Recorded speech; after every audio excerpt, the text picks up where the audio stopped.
Hey guys, today I'm going to tell you how to set up and use Wi-Fi hotspot in Vivo V50 Lite 5G.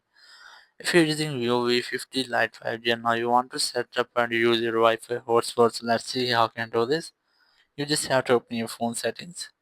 In settings, just look for more connections, and here you'll get your hotspot.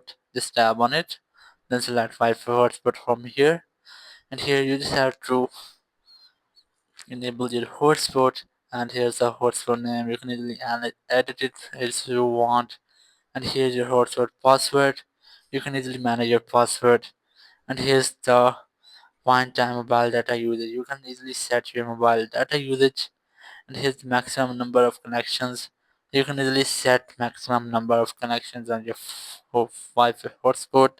So that's how you can easily set up and use Wi-Fi hotspot on Vivo V50 Lite 5G. Thank you very much for watching the video.